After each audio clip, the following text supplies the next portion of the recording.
They said the moon never truly shines alone, that every light leaves behind a shadow, and sometimes that shadow looks back. In a forgotten coastal town where the sea hummed like a living thing and the nights glowed blue with salt and silence, 3 boys grew up chasing dreams too big for their hands. Aidan, who built telescopes from broken glass. Ren, who wrote letters to the stars but never sent them. And Kyle, wild, loud, the kind of boy who believed destiny could be punched into shape. Every night they climbed the black cliffs beyond the harbor. There the world stretched out like infinity, and the moon was so close it felt alive.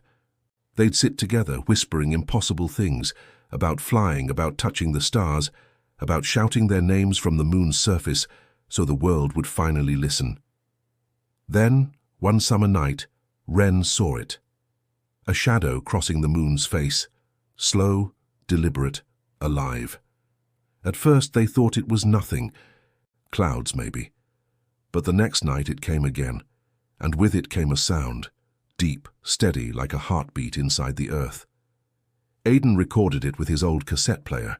Cale laughed it off, daring the others to find where it came from. Ren just stared at the moon, eyes wide, whispering that it was calling them. And one night they answered.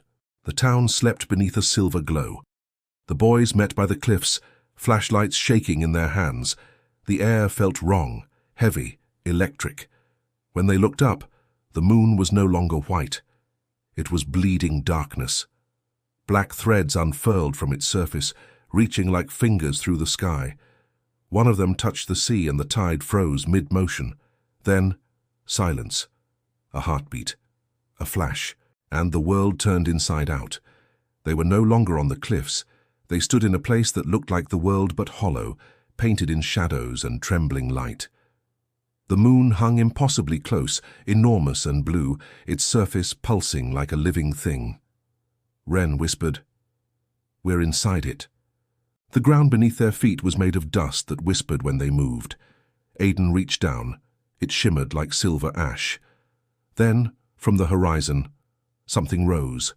A tower of mirrors, stretching endlessly upward, reflecting their faces, their fears, their thoughts. And at the top of it stood a figure, not human, not entirely. Its eyes were 2 eclipses, its voice the echo of oceans. "You heard me," it said. "You came." "Who are you?" Ren asked. "I am what the light forgets," the being replied. "The shadow of every dream that touches the moon." Its voice rippled through their chests like thunder underwater. Kyle tried to step forward, but the air thickened. Aidan's heartbeat synced with the sound, thump, thump, as if his blood had learned a new rhythm. "You touched the moon's shadow," it whispered. "Now you belong to its story."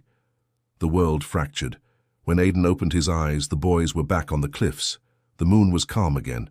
The sea moved as if nothing had happened. But they knew. Something had changed. Their eyes now reflected a faint shimmer, silver shadows swirling in their pupils. Days passed, and life returned to routine. But the boys were not the same. Aidan drew constellations that didn't exist. Kyle dreamed of silver deserts. And Ren stopped speaking altogether.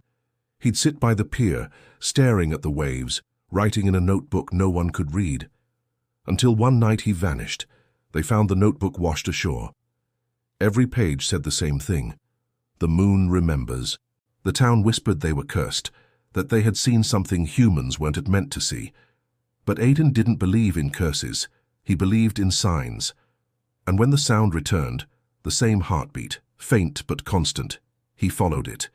He climbed the cliffs alone, cassette player in hand. The sea was calm, the moon perfect. He pressed play. Static. Then a voice. Faint, familiar. "Follow the light that doesn't shine." And then he saw it, a flicker, a pulse of black light on the horizon.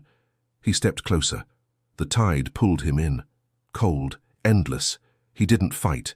As the water swallowed him, he saw them, Kyle and Ren, standing in the deep, their faces pale as moonlight. They reached out. And when Aidan's hand met theirs, the sea turned silent once more.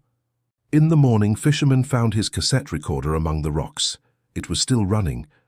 Hours of ocean noise, until the very end, where a voice whispered, "The boys touched the moon's shadow and became its echo."